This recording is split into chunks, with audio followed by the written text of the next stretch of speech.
الحمدللہ رب العالمین والصلاة والسلام علی سید الانبیاء والمرسلین اما بعد فاعوذ باللہ من الشیطان الرجیم بسم اللہ الرحمن الرحیم اتأمرون الناس بالبر وتنسون انفسکم وانتم تتلون الکتاب افلا تعقلون۔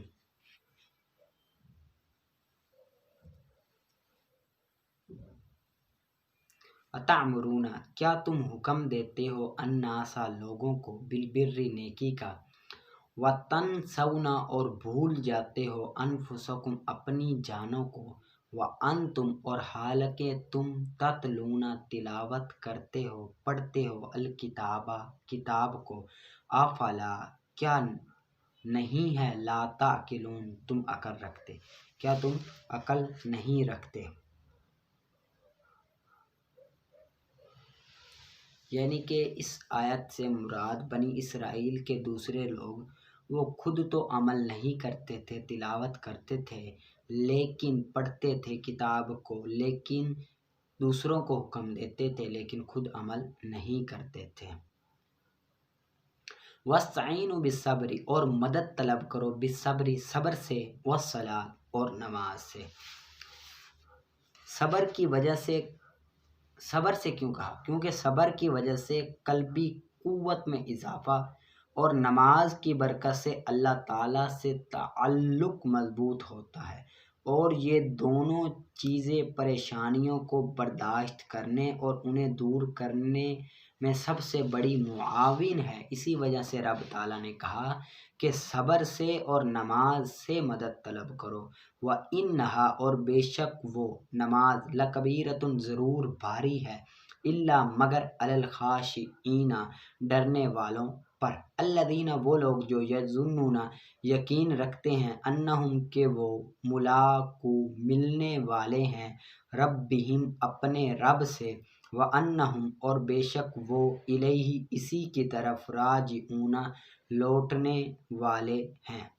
اسی کی طرف لوٹنے والے ہیں۔ یا بنی اسرائیل اذکروا، ادھر سے تفصیل سے رب تعالیٰ بیان کر رہا ہے کہ بنی اسرائیل پر کیا کیا نعمتیں کی تھی۔ یا بنی اسرائیل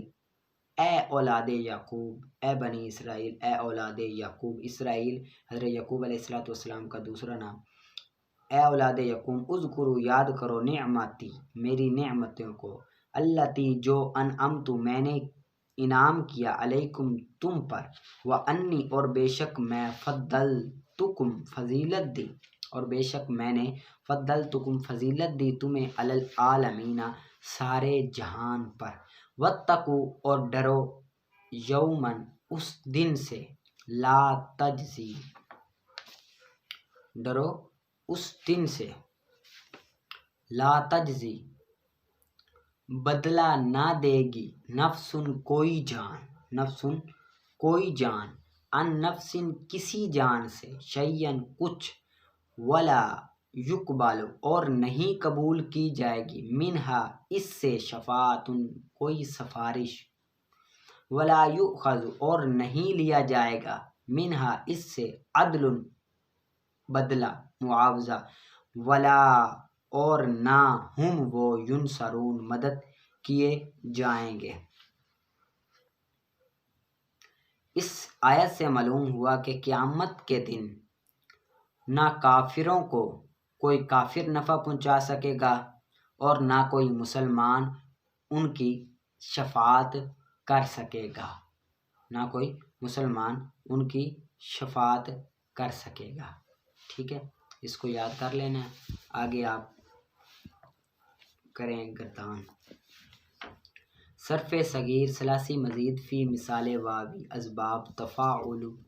جیسے توافقن ایک دوسرے سے موافقت کرنا، توافقا یتوافق توافقا فهو متوافق، وتوافق یتوافق توافقا فذاک متوافق، لم یتوافق لم یتوافق، لا یتوافق لا یتوافق، لن یتوافق لن یتوافق، لا یتوافقن لا یتوافقن لا یتوافقن لا یتوافقن، الامر من توافق لتتوافق لیتوافق لیتوافق، والنہی ان لا تتوافق لا تتوافق،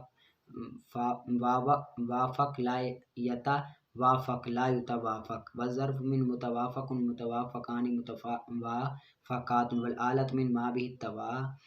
فکو افعال التفضیل من اشد توافقن فعل التعجب من ما اشد توافقن واشدد بتوافقه، ٹھیک ہے، فقی صرف صغیر ثلاثی مزید فی مثال یائی اسباب افتعال جیسے اتصار آسان کرنا، اتصر یتصر اتصارا فهو متصر و اتصر یتصر اتصارا فذاک متصر لم یتصر لم یتصر لا لم يتصر لم يتصر به لا يتصر لا يتصر به لن يتصر لن يتصر به لا يتصرن لا يتصرن به لا يتصرن لا يتصرن به الامر من اتصر تتصر بك ليتصر ليتصر به والنهي لا تتصر لا يتصر بك لا يتصر لا يتصر به والظرف من متصر متصران متصرات والآلة من ما به الاتصار وفعل التفضيل من أشد اتصارا فعل التعجب من ما أشد اتصارا واشدد باتصاری۔ اب اتصر اصل میں کیا تھا یہ آپ کو پتہ ہونا چاہیے، اصل میں اتصر ایتصر تھا، اصل میں کیا تھا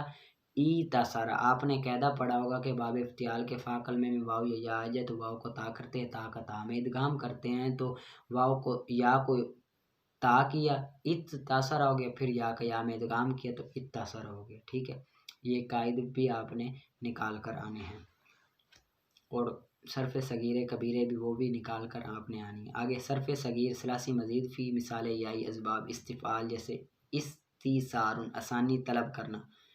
استیسر یستیسر استیثارا فهو مستیسر و استوسر یستیسر استیثارا فذاک مستیسر مستیسر لم یستیسر لم یستیسر لا یستیسر لا یستیسر لا یستیسر لن یستیسر لا یستیسرن لا یستیسرن لا یستیسرن لا یستیسرن الامر من استیسر لتستیسر لیستیسر لیستیسر والنهی لا تستیسر لا تستیسر لا یستیسر لا یستیسر والظرف من مستیسر مستیسران مستیسرات والآلة من ما به الاستیثار افعال التفضیل من اشد استیثارا فعل التعجب من ما اشد استیثارا واشدد باستیثارہ، ٹھیک ہے۔ اس کو آپ نے اچھی طرح سے یاد کرنا ہے، اور کل آپ کو اجوف کے قواعد یاد ہونی چاہیے، اور جو پہلا اجوف کا قاعدہ ہے نا، اس قاعدے کی جتنی شرائط ہیں وہ تمام کے تمام یاد ہونی چاہیے، اور دوسرا قاعدہ اور سارے کے سارے اجوف کے قاعدے یاد ہوں گے تو پھر ہی آپ آگے گردانے کر سکیں گے، ٹھیک ہے۔ اچھی طرح سے آپ کو اجوف کے سارے قواعد یاد ہونے چاہیے، ٹھیک ہے۔